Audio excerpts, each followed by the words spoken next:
Hey, it's Becky with A Better Way to Homeschool. We're going to talk about homeschool expectations today, but I wanted to share a little thing that my dad used to always say. And when we'd pray, he would say, Becky, if you're going to pray for rain, bring an umbrella.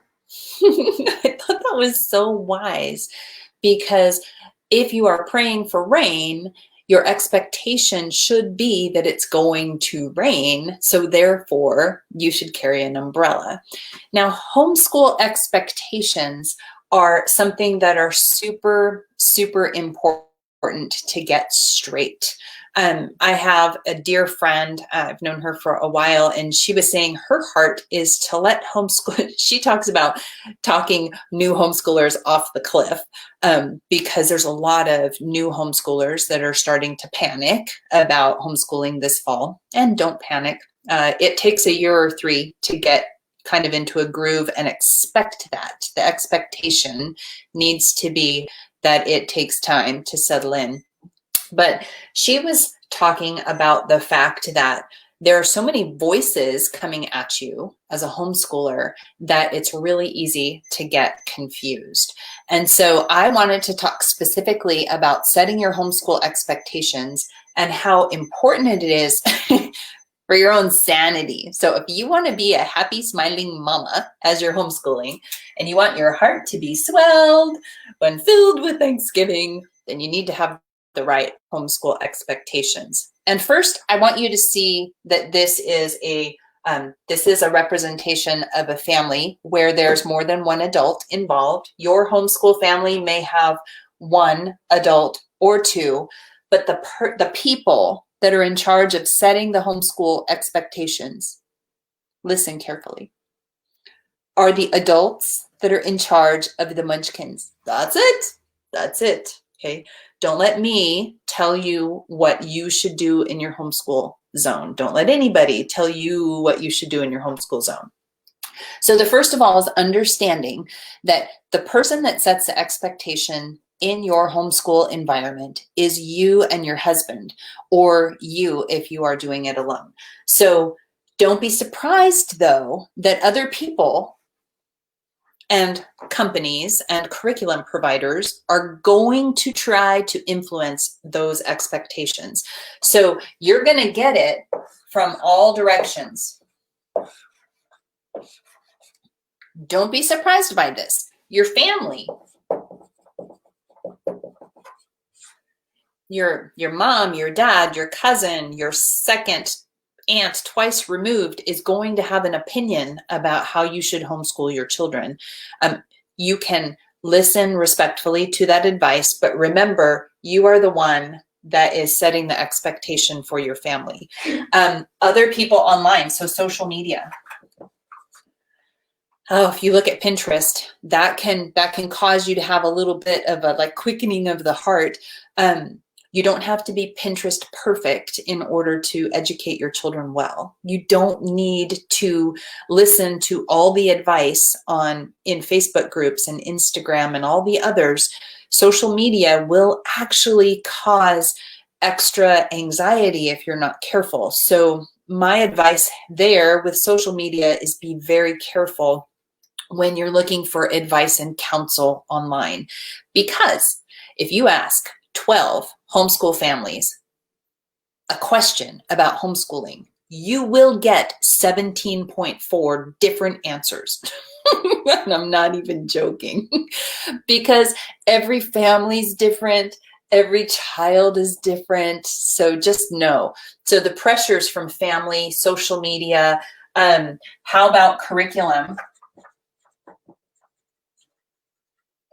And I scribbled it there on purpose. Curriculum itself is a tool that we use to educate our children.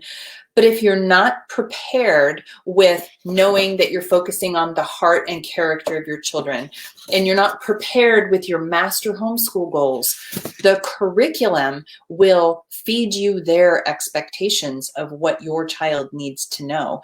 And they're not bad, but they may not be a good fit for you. So remember, you are in charge of setting the expectations in your homeschool community. And this is Just friends. Friends can also impact and influence and kind of give you some peer pressure on the expectations for your homeschool environment as well. So you want to be careful when you are setting up your own foundation for homeschooling, that you recognize that you and your husband, or you, depending on your environment, that you are the ones responsible for the expectations for your children. And your expectations can shield your kids from the pressures of family and friends and curriculum and social media. Okay, that's how it should be. You are the umbrella that kind of keeps these things away so that your kids can thrive, right? You don't want them to be compared to your second cousin twice removed, or that Pinterest perfect project that 4-year-old did that equals what your high schooler can do, or what the curriculum says that they should be doing any day of the week, or what your best friend is doing next door. So you want to be careful. Set your expectations. And the way that you start here is truly going back to your personal master homeschool goals. This is one of my broken record lessons for homeschool families, especially new homeschool families. You got to have your master homeschool goals in place. They're going to be different for you than they are for me, but they may be similar. And so I'm just going to do that right here. Right in the middle is your core values.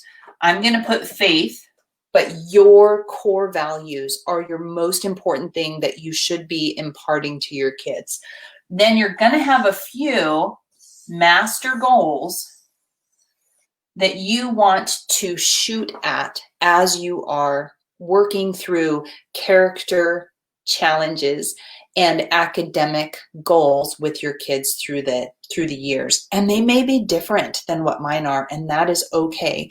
My husband and I established these way back at the beginning of our homeschool career. I have already done a video on establishing master homeschool goals, and you can find that in the link in the descriptions.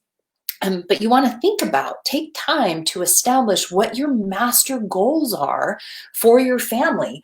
What are you aiming at the heart of your family? You know, for me and my husband, our biggest goal is that we share our faith with our kids. But what is your core? It may be different than mine. It may be, but what is your core goal? Then what are your core academic type things? It's not a curriculum. It's not a grade level. There are these foundational skills that you're going to want your kids to master before they graduate high school. What are those? These are what I call over a cup of coffee type goals. They take a day to a week for you to establish, but take the time to think about that. And if you need some ideas, or you want to understand how my husband and I came up with these goals, then you're going to want to watch that video in the quick guide for homeschooling. So that is setting up your expectations. I have a kind of secret, and that is that I'm going to be speaking in the Homeschool Superheroes Week coming at the end of August. And that's about all I'm able to tell you, except that I have 3 sessions in there. One that I'll be teaching on the heart of homeschooling, another one that I'll be teaching on math and embracing the vocabulary of mathematics. And then the last one is on writing and the understanding the purpose of writing and how to set your kids up for writing success by the time they graduate high school. Okay, so you can find all those links in the descriptions. If you want information on the Homeschool Superheroes Week, you can see I'm still trying to get the name. If you want information, then there's a link down there for you to hop on my email list. You're going to want to be on the email list. I can't give all the detail. I can't give any more details than that, but I'm super excited. Okay, so expectations. Make sure you know that you are in charge of your homeschool expectations. Listen respectfully to the voices of the crowd. but block it from your kids. Your kids don't need to know what other people think that they should be doing, just what you and your husband think that they should be doing. So that's it. Homeschool Expectations 1.4 by Bekki. Have a great day, and I will talk to you soon. Bye.